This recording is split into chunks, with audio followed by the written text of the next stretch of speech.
अस्सलाम वालेकुम नाज़रीन, मैं अनवर काश मुमताज़ टैक्स और आपके साथ हाजिर हूँ। पाकिस्तान की स्टॉक मार्केट 1328 पॉइंट से नीचे चली गई है। इसकी क्या वजह है, आइए बात करते हैं। हमारे रिपोर्टर ने एक रिपोर्ट पैकेज तैयार किया है, आइए वो देखते हैं, फिर बात करते हैं मेंबर स्टॉक। 10 साल में लोग अमीर होते गए और मुल्क गरीब होता गया, ये कौन सी इकनॉमिक एक्टिविटी है? हमें लाहौर स्टूडियो में ज्वाइन किया है जनाब नवीद अंद्राबी साहब ने, आइए उनसे बात करते हैं। नवीद साहब, बहुत शुक्रिया आपका। अस्सलामुअलैकुम अनवर साहब, बहुत शुक्रिया आपका। नवीद साहब, आप देख रहे हैं कि जो नई हुकूमत आई है उस वक्त शुरू में बड़ी टैक्स की बातें हो रही थी, डॉक्यूमेंटेशन की बातें हो रही थी। आप कैसे समझते हैं, क्या वे फॉरवर्ड क्या है?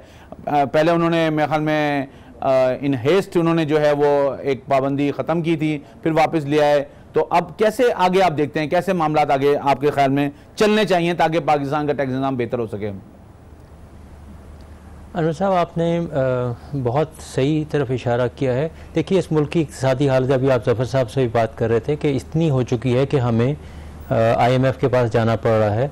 तो इस सूरत में हमें अपने वसाइल को बरूए कार लाते हुए अपनी टैक्स बेस को बढ़ाना है, और ये किसी भी सूरत से ये नहीं कह सकते आप कि अगर नॉन फाइलर है तो वो अगर प्रॉपर्टी ख़रीद सके या जायदाद की कारों की ख़रीदो फरोख्त में हिस्सा ले सके तो वो इकनॉमिक एक्टिविटी को जनरेट करेगी। मेरे नज़दीक इकनॉमिक एक्टिविटी को जनरेट करने के लिए आज भी टैक्स पेयर की ज़रूरत है, जो कि 15 लाख से बढ़ाना चाहिए। हमें इसकी तादाद, ये जो 2-3% हमारी पॉपुलेशन का है, इस तरह नहीं है, इसको बढ़ाना है हमें। क्योंकि मैं 2% इसलिए कह रहा हूँ, इसमें से अगर आप सैलरीड इंडिविजुअल को टैक्स पेयर, जो फोर्स्ड सैलरीड टैक्स पेयर है, उसको निकाल दें तो शायद जो बिजनेस टैक्स पेयर है वो बहुत कम है। इसको बढ़ाने में कोई आर नहीं है। आप यकीन रखिए कि अगर डेटा जो है, जो इस्तेमाल करना है हमें, जो FBR के पास मौजूद है, जो नादरा के पास मौजूद है, जो उसको इस्तेमाल कर लेगा, वो इस मुल्क की इकानमी के लिए बेहतरी की तरफ चला जाएगा। आप यकीन रखिए कि आपके रेट 15% पे दोबारा आ जाएंगे अगर आपकी टैक्स बेस जो है 15 लाख से बढ़कर 15 करोड़ तक आ जाए। नबी साहब, फाइनेंस मिनिस्टर ने कहा कि 169 लोगों को हमने नोटिस दिए हैं। फिर कल प्राइम मिनिस्टर साहब ने तकरीर की, उन्होंने कहा कि हमने 70 लोगों को जो है वो नोटिस दिया, उनको हम मतलब उनके पीछे जा रहे हैं। तो ये मतलब पहले भी आपने सुना है 35,000 नोटिस इशू कर दिए गए और इसी तरह 70,000 नोटिस, लेकिन उसका कोई फीडबैक नहीं आता। आप क्या समझते हैं, इस दफ़ा कोई सीरियस एफर्ट होने जा रहा है? देखिए, जो सियासी धारा है, मैं उसमें तो कभी बात हूँ कि ये मेरा इसमें कोई राय नहीं होगी, मगर एक बात आप जहन में रख लीजिए कि जिसने भी काम करना है वो काम FBR के ज़िम्मे में आएगा।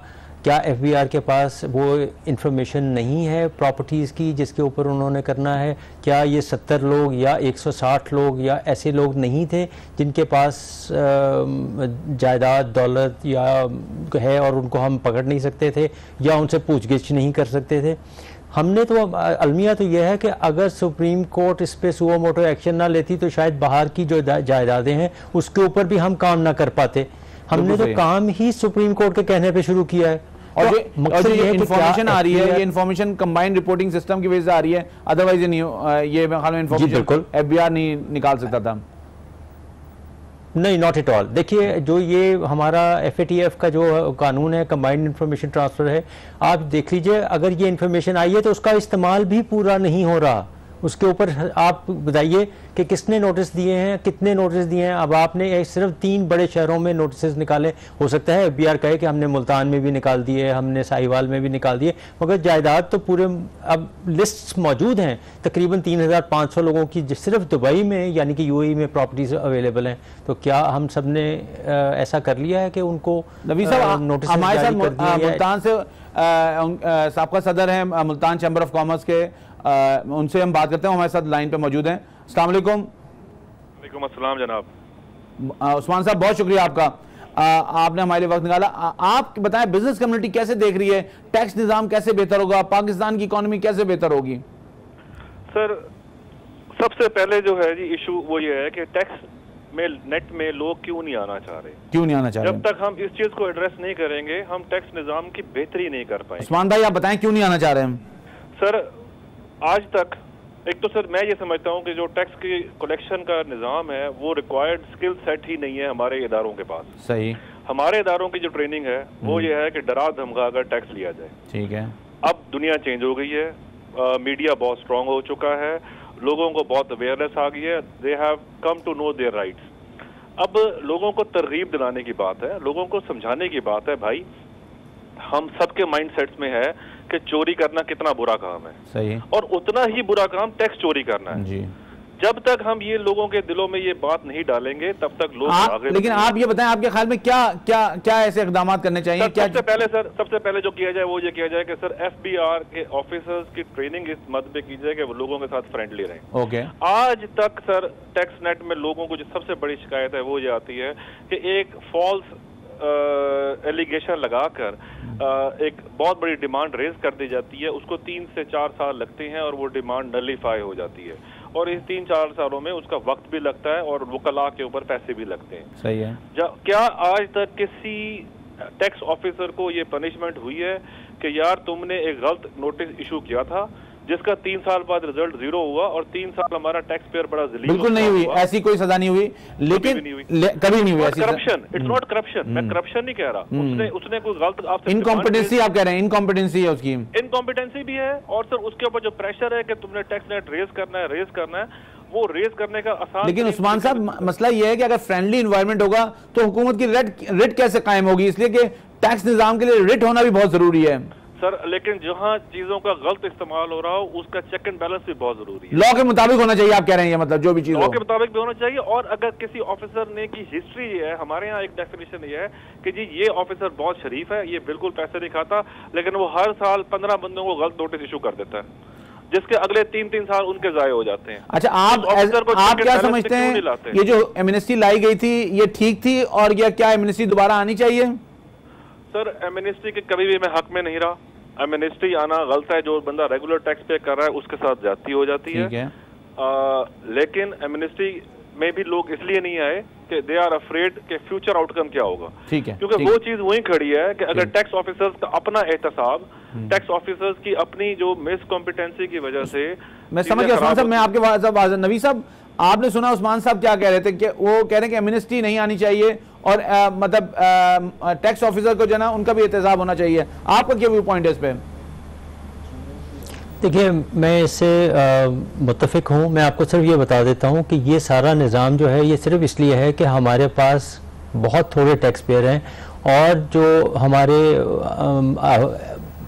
हुकाम बाला हैं उनको ये शायद मालूम नहीं है कि रेवेन्यू कलेक्शन जो है वो किन से करनी है और कैसे करनी है।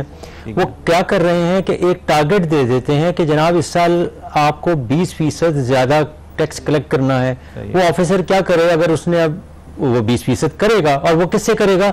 वो जो उसके सामने है, जो अभी कह रहे हैं कि जी उसके ऊपर ऐसे डिमांड खड़ी कर दी जाती है, रिकवरी कर ली जाती है, तो ये यकीनन ऐसा है। देखिए अगर हुकाम बाला FBR को ये बता दिया जाए कि जी आपको तो इस दफ़ा पिछले 15 साल से यही हो रहा है कि आपको 20% पिछले साल से आपको ज़्यादा कलेक्ट करना है, कहाँ से करना है? मुझे फिर वो एक मिसाल याद आ जाती है। वो एक थानेदार था, वो कोई किसी चोर को पकड़ नहीं सकता था। जब वो नहीं पकड़ नहीं सका तो उसको क्या हुआ, उसने लोगों को पकड़ के मारना शुरू कर दिया। सही है। तो उसने कहा तुम ये क्या कर रहे हो, तुम चोर को तो मारने पकड़ते नहीं हो, मारने। उन्होंने कहा मैं अब मेरे पास इतना भी इख्तियार नहीं कि मैं आम आदमी को मार भी ना सकूं। तो हम जो सामने है उसको मारने के लिए तैयार बैठे हैं।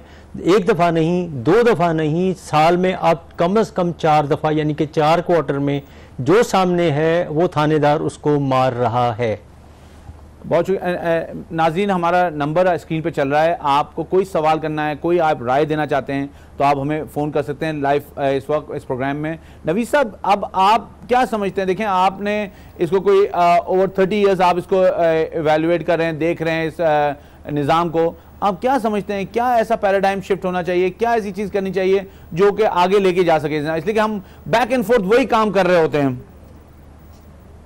जी बिल्कुल आपने सही कहा, हम बैक एंड फोर्थ वही काम कर रहे हैं। हमें सिर्फ और सिर्फ इस बात पे तवज्जो देनी है, कम से कम अगले 6 महीने या साल ये कर लें कि हमारे पास एक डेटाबेस अवेलेबल है। हम देखें वो जो टैक्स नेट में नहीं है उसको हम टैक्स नेट में लेके आएँ, और उस जो टैक्स नेट में आ जाए उसके ऊपर से विद होल्डिंग टैक्स की प्रॉब्लम्स को रिजॉल्व किया जाए। अच्छा, हम ये नहीं कर रहे अभी तक।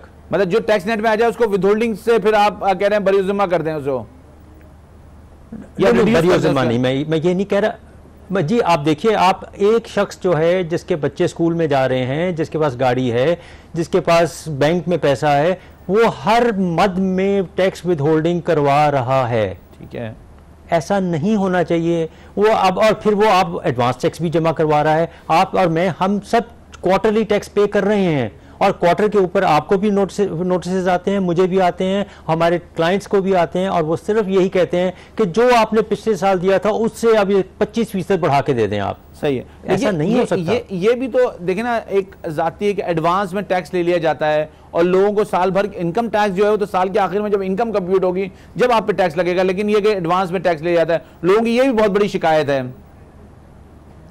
जी देखिए, यहाँ पे वो मैं आपकी बात से मुत्तफिक कहूँगा कि जो रेट ऑफ द स्टेट है, एक टैक्स पेयर को इतना ज़रूर डर होना चाहिए कि अगर मैंने अपना टैक्स अदा नहीं किया तो यकीनन मुझे टैक्स कलेक्टर पकड़ लेगा। मगर यहाँ पे टैक्स कलेक्टर जो है वो पकड़ता किसी और वजह से है, सिर्फ अपने टारगेट पूरे करने के लिए। ठीक है, नबी साहब हमारे साथ एक लाइव कॉलर है, हमसे बात करें फिर आपके साथ वापस आते हैं। जी आपका क्या नाम है और कहाँ से बात कर रहे हैं आप? जी अस्सलाम वालेकुम सलाम, बात कर रहा हूँ जी, कराची से। जनाब सरकार, सवाल तो क्या, एक छोटा सा सजेशन है। जनाब, जैसे बाकी सब लोग ये तो सब एक्सपर्ट हैं जो बात करने वाले हैं, हम छोटे से स्टूडेंट हैं इकोनॉमिक्स के। टैक्स बढ़ाने ही का काम है गवर्नमेंट का। आप टैक्स रेट को बढ़ाते हैं तो उससे तो कोई फायदा नहीं होना। आप डबल भी कर देंगे और पेयर्स आपके पास 7 लाख ही हैं या 5 लाख ही हैं तो आप कुछ नहीं आना। अब वो 7 लाख को जैसे अभी साहब ने कहा कि 15 करोड़ पे ले जाते हैं, तो वो आप रेट आधा कर देंगे तो भी आपका जो है अच्छी खासी कलेक्शन हो जाती है। अब बेस को बढ़ाने के लिए थोड़ा सा इंसेंटिव थोड़े से दें आप, बजाय इसके कि इसको एमनेस्टी दी जाए। एमनेस्टी ना दें आप किसी को, लेकिन सारे बिजनेसेस हमारे सामने हैं। पाकिस्तान में हम खुद रहते हैं, तो आप ये कह रहे हैं कम रेट कर दें ताकि टर्नओवर बढ़ जाए। आप फिक्स कर दें, आप एक 5,000 7-8,000 फिक्स कर दें ताकि बिजनेसमैन नेट में। ठीक है, आपको पॉइंट आ गया, वेल टेकन। फिर हम आपसे बात करेंगे। जी उस्मान साहब, उस्मान साहब लाइन पे हैं? उस्मान साहब?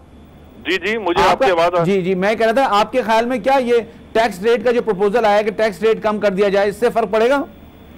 सर इससे फर्क तो पड़ेगा, लेकिन जब तक इसका ऑडिट वाला निजाम रहेगा जी, जब तक कि ऑडिट के नोटिस वाला निजाम उसी तरह रहेगा, तब तक इसका इतना बेनिफिट नहीं होगा। मैं अगर 5,000 रुपए टैक्स रेट फिक्स भी दे देता हूँ तो उसके बावजूद भी अगर मुझे ऑडिट नोटिस आ रहे हैं और उसमें मेरे से डिमांड 50 लाख कर दी जाती है तो ये निजाम बैठ जाएगा। सर तो आप ये कह रहे हैं ऑडिट नहीं होना चाहिए?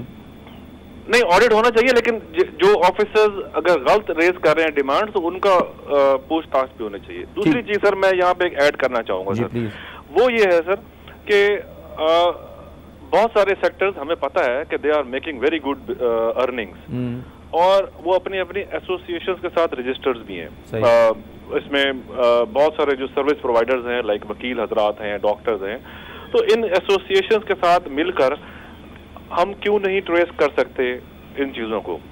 अभी नवीद साहब ने भी सर एक जिक्र किया और आपने भी कहा कि जो 169 केसेस का प्राइम मिनिस्टर साहब ने भी बार बार जिक्र किया है। मेरा ख्याल है इन 169 केसेस का फेट डिटर्मिन कर देगा कि अगले 5 सालों के लिए लोगों ने टैक्स देना है या नहीं देना। बिल्कुल ठीक है। अगर ये भी बात उसी तरह गुफ्तम नशीदम बर्खास्तम वाली तरह चली जाएगी तो लोगों ने फिर टैक्स अवॉइडेंस का कल्चर अपने अंदर बहाल रखना है। मतलब अगर ये बात वाकई यहाँ पे पेनलाइज हो जाती है and it will be advertise and properly communicated, तो 1 साल के अंदर आप देखेंगे और मैं भी देखूंगा ये टैक्स फाइलर्स 18 लाख से बढ़ के। उस्मान भाई मैं आपकी तरफ आता हूँ, हमें लाइव कॉल हमारे साथ है। जी जनाब, आपका नाम और कहाँ से आप बात करें? शाहिद बोल रहा हूँ कराची से जी। मैं ये कहना चाह रहा था कि ऐसा कोई एनवायरनमेंट बनना चाहिए है कि बिल्कुल जो टैक्स पेयर होते हैं ना, जो जाते भी हैं टैक्स नेट के अंदर आना, वो इतना डरते हैं अपना कमिश्नरों से, वो कहते हैं कि यार पता नहीं क्या हो जाएगा हमारे साथ। उनको ये एनवायरनमेंट बनाया फ्रेंडली कि जनाब आपको कुछ नहीं कहा जाएगा, आप अपना टैक्स दाखिल करें, बस दैट्स ऑल। आपके शनाख्ती कार्ड से भी हो सकता है वैसे तो, अगर आपको चाहें तो। लेकिन बाहर से जो लोग रिमिटेंस कर रहे हैं $1000 से ज्यादा है तो वो भी पूछगछ करते हैं। तो उस पर एक मैकेनिज्म नहीं होना चाहिए कि बैंक के अंदर जब आप अकाउंट खोलें तो उसमें लिख दें फॉरेनर और उसके शनाख्ती कार्ड नंबर पाकिस्तान का डाल के वहां का भी डाल दें, ताकि वो उनको यहाँ पे कोई प्रॉब्लम ना हो टैक्सी, क्योंकि वहां से भी 1000 से ज्यादा नहीं आ सकते या 2000 से ज्यादा नहीं आ सकते। सही है। ताकि वो यहाँ पे अगर पैसे कैश करा के भी डाले तो उन्हें कोई पूछगछ न करे, कोई प्रॉब्लम ना हो। ठीक, तो आप ये कह रहे हैं कि आप ये कह रहे हैं फैसिलिटेशन हो रादर देन लोगों को डराया ना जाए।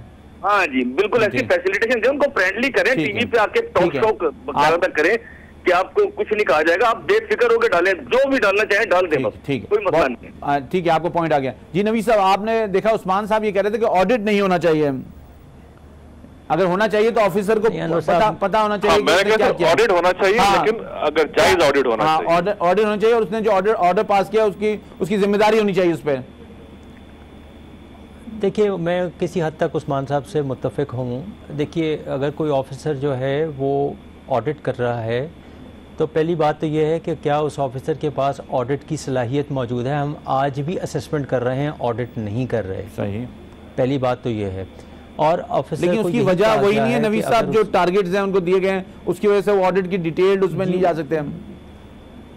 मैं उसी तरफ आ रहा था। देखिए, हमें क्या निज़ाम करना है, आप जो गोशवारा जमा कराएं वो मनोवन तस्लीम हो, मगर आपका डिटरेंस का सिस्टम ये होना चाहिए कि आप मॉनिटर करें, ठीक है, हर आदमी को मॉनिटर करें। देखिए, उसने वो जो अपनी वेल्थ स्टेटमेंट फाइल की है, अपने अकाउंट फाइल किए हैं, क्या उसमें वो ट्रांजैक्शन आई है या नहीं आई है। अगर आप ये काम नहीं करेंगे, पूरी दुनिया में जहाँ निज़ाम मौजूद हैं वहाँ यही है कि लोग डरते इसलिए हैं कि अगर मैं पकड़ा गया तो इसका मकसद है कि मैंने कोई काम गलत किया है या मैंने कुछ चीज़ दिखाई नहीं है। पूरी इंग्लिस्तान में चले जाइए, आप अमेरिका में चले जाइए, कनाडा में चले जाइए, यूरोप में, वहाँ कोई नहीं पूछता किसी को, सिर्फ उसको पूछता है जिसने दिखाया नहीं। हम क्या कर रहे हैं, हम उसी लोगों को पकड़ कर मारे जा रहे हैं। हमारा निजाम जिन्होंने दिखाया है वो कोई ऐसी जिन्होंने दिखाया उन्हीं को पकड़ रहे हैं जी, जिन्होंने दिखाया है उसी को पकड़ में है और वही पकड़ में रहेगा, क्योंकि आपके पास बेस नहीं है। हम एक ब्रेक वापस आते हैं, इस पे बात करते हैं, वापस आते हैं ब्रेक पे। नाज़रीन, वापस आते हैं ब्रेक से और बात करते हैं। डिस्प्ले हो, उनमें टैक्स रिस्पॉन्सिबिलिटी को उजागर किया जाएगा। उसमें बिजली चोरी के ऊपर आप ये कह रहे हैं अवेयरनेस क्रिएट की जाए प्रॉपर। हाँ जी, अगर उसके लिए हुकूमत के पास पैसा नहीं भी है तो सिर्फ एक ये कानून पास कर दे कि हर वो ड्रामा और हर वो कार्टून जो ऑन एयर जाएगा उसमें 1 घंटे के किस्त में 1 मिनट का डायलॉग ऐसा जरूर होगा। आपकी बात इंपॉर्टेंट है बड़ी। मेरे ख्याल में अवेयरनेस जो है ना उसमें मुख्तलिफ मोड हो सकते हैं, लेकिन अवेयरनेस क्रिएट करनी चाहिए। हमारे साथ एक कॉलर है, हम आपसे बात करते हैं। उस्मान साहब जी, जनाब आपका नाम और कहाँ से आप बात करें? जी, मैं अमानुल्लाह खान अर्ज कर रहा हूँ, फैसलाबाद से। मैं रिटायर्ड बैंकर हूँ। जी जनाब अमान साहब। जी, मैं अर्ज ये करना चाहता हूँ कि एक मरतबा ना महबूबुल हक साहब ने बजट दिया था, उन्होंने कहा था कि ओवर 25,000 जो है ना चीज, कोई भी चीज थ्रू बैंक खरीदें। ठीक है, अब इसको 50 पे ले आए। ठीक है, ओवर 50,000 या ओवर 1 लाख कोई भी चीज, एनीथिंग, मकान, गाड़ी, ये वो जो भी कुछ है, थ्रू चेक। ठीक है, कैश नहीं, सारी कलेक्शन जो है ना बैंक में आ जाएगी, वहाँ से टैक्स काट ले, किसी टैक्स की जरूरत नहीं पड़ेगी पाकिस्तान में। आप ये कह रहे हैं कि जो एक थ्रेशोल्ड कर दें, उसके बाद जो है सारी ट्रांजैक्शन जो है थ्रू चेक होनी चाहिए। सिर्फ चेक, हर एक चेक 50,000 कर दें या 25,000 कर दें या 75,000 कर दें या 1 लाख कर दें। आपको पॉइंट आगे जनाब, और कोई बात तो कहना नहीं चाहेगा? इससे ज्यादा जो है ना बंदा वो टैक्स पे नहीं कोई चीज खरीद सकता। ठीक है, ठीक है जनाब, बहुत शुक्रिया अमान साहब। जी नवीद साहब, आपने सुना हमारे कॉलर कह रहे थे कि एक थ्रेशोल्ड कर दें, उसके अलावा फिर पेमेंट जो है चेक के अलावा नहीं हो सके। देखिए अनवर साहब, ये तो हमारे पास कानून में पहले ही सेक्शन 21 में अवेलेबल है सारा कुछ, ऐसी बात नहीं है। देखिए, आप कदगन नहीं लगा सकते कि इससे आप बैंकिंग का निज़ाम को भी ख़राब कर देंगे। अगर आपने देखा हो, जब कैश विड्रॉल के ऊपर टैक्स लगा तो लोगों ने, बैंकों से, ट्रेडर्स ने पैसा निकाल लिया और ये अब कैश, बल्कि आपने अभी रिसेंटली सुना होगा कि 25,000 और 40,000 के बॉन्ड्स को बंद करने की एक बात चली थी, समरी भी जी चली है।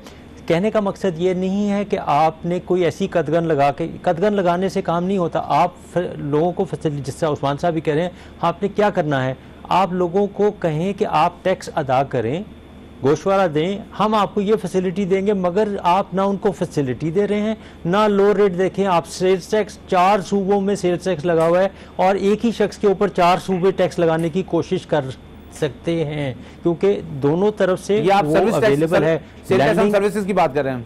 जी सर्विसेज की बात कर रहा हूँ। ये इससे बड़ी कदगन और कोई नहीं हो सकती कि लोग नेट में ना आए। फर्ज कीजिए अब एक कंस्ट्रक्शन कंपनी है, उसके आप वो नेट में आ गई है और वो टैक्स देना चाहती है, सेल्स टैक्स देना चाहती है जो कि सर्विसेज वाला है। आपने उसके ऊपर कदगन लगा दी है कि वो विदहोल्ड, जो उसका टैक्स अगर वो कुछ रेशो से कम होगा, अगर वो फिक्स होगा तो हम उसको इनपुट अलाउ नहीं करेंगे। आप यानी कि जो टैक्स नेट में आ रहा है उसको आप कह रहे हैं कि तुम टैक्स नेट में ना हो, जो अनडॉक्यूमेंटेड सेक्टर है उसको फरोग दे रहे हैं कि वो वहीं से बैठ के वो अपना कारोबार करे और इस तरह करे। ये इस तरह नहीं चलेगा। अगर आपको वैट सिस्टम लेके आना है तो वैट सिस्टम लेके आइए। ठीक है, हमारे साथ एक कॉलर मौजूद है। जी आपका नाम? डॉक्टर अयाज बोल रहा हूं। कहाँ से बात कर रहे हैं हम सर? मैं बक्कर से बोल रहा हूँ। जी अयाज साहब, जी बताइए आप क्या कहना चाह रहे हैं? आज मैं ये कह रहा हूँ कि टैक्स पेयर के ऊपर ये है कि हमारे पास पूरा वो टैक्स नहीं आता इनकम का या दूसरे टैक्सेस हैं, तो FBR की सजेशन ये है कि जब तक हमारे यहाँ एक चीज की बेस लाइन सर्वे न हो, हम किसी को कैसे करते हैं जो गवर्नमेंट मुलाजिम है, they are under the application और रजिस्टर्ड है, हर को पता है भी इतनी तनख्वाह उसकी उनकी डिडक्शन होनी है। ये जो हमारे इस्लामाबाद में इतनी बड़ी बिल्डिंगें बनी हुई है, क्या दिया टैक्स पेयर? ये जो जिनकी गाड़ियां जो है कितनी बड़ी बड़ी लैंड क्रूजर रखी हुई हैं, क्या उनको आप लाइन में नहीं ला सकते? ठीक है, आप ये कह रहे हैं प्रॉपर सर्वे और डेटा होना चाहिए। हाँ, पहले डेटा किया जाए। FBR का है, she has to collect the data कि कौन किस रेंज पे है, क्या ट्रांजैक्शन हो रही है, कितनी आ रही है। बैंकिंग में आपके पास सारे पैसे मौजूद है, आपके पास देखें कौन कितने करोड़ों की लाखों की ट्रांजैक्शन कर रहा है। ऐसा होगा, आपका व्यू पॉइंट आ गया, बहुत शुक्रिया आपका। जी उस्मान साहब, आपने देखा कि जो हमारे कॉलर थे वो कह रहे थे कि डेटा होना चाहिए, तो आपके चैम्बर ऑफ कॉमर्स जो है मुल्तान, उस पर क्या पोजीशन है? आपका डेटाबेस स्ट्रांग है? जी अल्हम्दुलिल्लाह जी, जितने हमारे पास मेंबर्स हैं वो भी है, और जो हमारी बेसिक हमारी इंडस्ट्रीज हैं हम उसके ऊपर काम करते हैं। आप क्या सिर्फ फाइलर को मेंबर बनाते हैं या आप किसी को भी बिजनेसमैन को मेंबर बना देते हैं? नहीं सर, एक्टिव टैक्स फाइलर को, जस्ट नॉट ओनली NTN। आपकी कितनी मेंबरशिप है इस वक्त? जी हमारी इस टाइम ऑलमोस्ट 1200 के करीब है। 1200, ठीक है ठीक है। अच्छा मैं अनवर साहब एक पॉइंट हाईलाइट भी करना चाहूंगा लोगों को टैक्स नेट में तरगीब देने के लिए। जी प्लीज। सर सैलरीड क्लास का ना हमारा फोर्सफुली टैक्स कट जाता है जी, लेकिन किसी भी सैलरीड क्लास को उसका अगर उसने खर्चे ज्यादा हुए हैं तो उसको टैक्स रिफंड नहीं मिलता।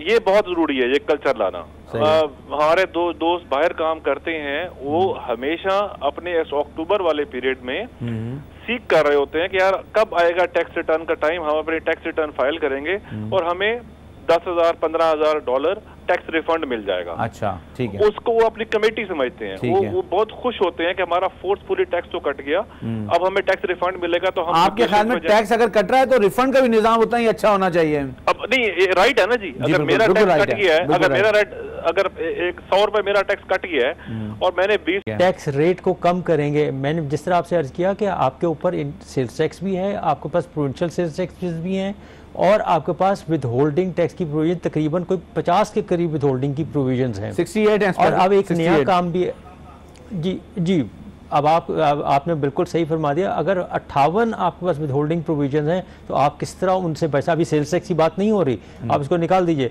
सिर्फ ये इनकम टैक्स के गोशवारे के हिसाब से आपकी विद होल्डिंग्स हो रही हैं, तो लामहला ये एक शख्स के ऊपर एक्स्ट्रा बर्डन है। और आप फिर से वही मैं अर्ज करूंगा, बारहा उन्हीं लोगों को आप टैक्स कर रहे हैं जो आपके पास नेट में मौजूद हैं। उस्मान साहब, आप मुझे बताएं कि यूरोप में जो है वो कैश पे आप रिटेल पे शॉपिंग नहीं कर सकते हैं, तो पाकिस्तान में भी प्लास्टिक मनी पे अगर रिलाय करें तो डॉक्यूमेंटेशन हो सकती है? सर बिल्कुल इसका एक अच्छा एक इम्पैक्ट आएगा, लेकिन अगेन देन वो बैंक बिजनेस कम्युनिटीज को कैसे देखेगी? बैंक छोड़ दें? नहीं, business community will make acknowledge it, ये अच्छी चीज है। लेकिन सर मैं जहाँ क्रेडिट कार्ड लेके जाता हूँ, बहुत सारी दुकानें कहती हैं हम क्रेडिट कार्ड पे प्रेफर नहीं करते हो लेना, कैश पे प्रेफर करते हैं। सर वो इसी बात पे सर कि वो अल्टीमेटली जो है उनको जो डर है वो इस बात के ऊपर है कि जब हमें मिसट्रीट किया जाता है तो उसके ऊपर वो डर उसी चीज का, खौफ उसी चीज का। सर एक और चीज जिसको हम मिस कर रहे हैं, 18th अमेंडमेंट के बाद जी रेवेन्यू अथॉरिटीज जो हैं, खासकर एग्रीकल्चर वो सेल टैक्स भी प्रोविंशियल डिपार्टमेंट्स के पास, सूबों के पास आ गई, सेंटर से हट के। सूबे तैयार नहीं है, अभी तक 7-8 साल हो चुके हैं और सूबे तैयार नहीं है। उसके लिए बहुत ज्यादा प्रॉब्लम्स आ रही हैं। हम मुल्तान है, जो मुल्तान जो है जी एग्रीकल्चर बेस्ड एरिया है, यहाँ पे एक बहुत बड़ा मसला आया हुआ है कि जी एग्री टैक्स एक अलग लगा हुआ है और मिनिमम टैक्स ऑन एग्रीकल्चर एक अलग लगा हुआ है। सही है। तो सेंटर ने जहाँ पे भी ये इस तरह की एम्बिग्युइटीज आई हुई थी, वहाँ उन्होंने कर दिया था कि जी एग्री टैक्स या मिनिमम टैक्स में से जो भी चीज कम होगी, ज्यादा होगी, वो अदायगी के काबिल होगी। अभी तक पंजाब में एग्री टैक्स भी पेएबल है और मिनिमम टैक्स भी पेएबल है। नहीं तो आप क्या समझते हैं कि ये जो 18th अमेंडमेंट के बाद जो डिवॉल्व किया है, क्या ये सेल टैक्स या इनकम एग्रीकल्चर टैक्स फेडरेशन के पास चला जाना चाहिए?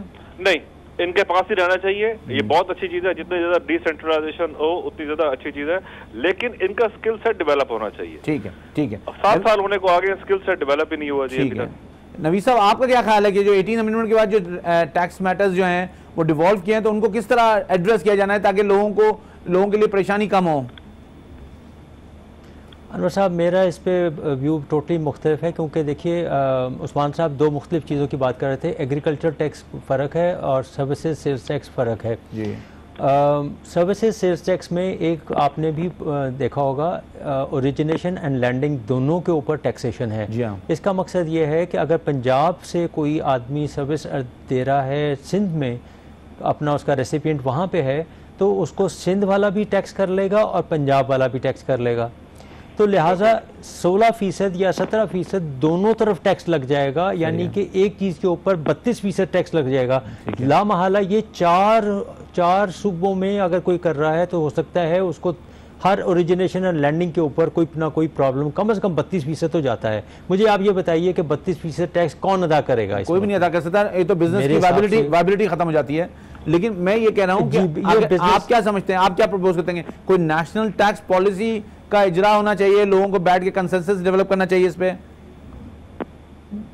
देखिए मेरे हिसाब से तो सूबों को इसके ऊपर कोई परेशानी नहीं होनी चाहिए। अब उन्होंने टैक्स लगा दिया है, एक कलेक्टिंग अथॉरिटी होनी चाहिए, एक सिस्टम होना चाहिए, या कम से कम अगर काउंसिल ऑफ कॉमन इंटरेस्ट में एक दफ़ा बैठ तो जाएं, देख तो लें कि कौन सी चीज़ को टैक्स करना है, किस तरह करना है, एक पैरामीटर डिवाइड कर लें। अब देखें, अगर और ये आप जो बात कर रहे हैं, इसी बात को मैं आ गया, एक इनकम टैक्स का रिटर्न है, फिर एक फेडरेशन के सेल टैक्स रिटर्न है, 4 सूबों के सेल टैक्स रिटर्न है, तो कंप्लायंस तो बहुत ज़्यादा बढ़ गई है जी। 6 कंप्लायंसेस हैं, फेडरल सेल्स टैक्स जिसको आप एफडीपी की मद में भी ले सकते हैं, इनकम टैक्स जो कि सालाना है, और 4 सूबों की मुख्तलिफ जो मल्टीनेशनल्स हैं या जो सर्विस प्रोवाइडर्स हैं, वो यकीनन 4 सूबों में ऑपरेट कर रहे हैं। मसलन बैंक्स हैं, इंश्योरेंस कंपनीज हैं, ये आपकी मल्टीनेशनल कंपनीज हैं, ये कर रही हैं। ये सब के सब 4 सूबों में उनके डिपार्टमेंट बढ़ गए हैं। ठीक है, ये आप कॉस्ट ऑफ डूइंग बिजनेस बढ़ा दी आपने, और वो मैं ख्याल कॉस्ट ऑफ डूइंग बिजनेस को कम करना चाहिए ताकि उसको किसी तरह एक स्ट्रीमलाइन हो, साथ बैठे काउंसिल ऑफ कॉमन इंटरेस्ट में बैठ के इसका फैसला करना चाहिए। बहुत शुक्रिया नवीद अंदावी साहब आपका, उस्मान साहब आपका भी बहुत शुक्रिया, आपने हमें ज्वाइन किया। नाजरीन आपने देखा जनरल पब्लिक ने आके कमेंट किया कि रेट कम होने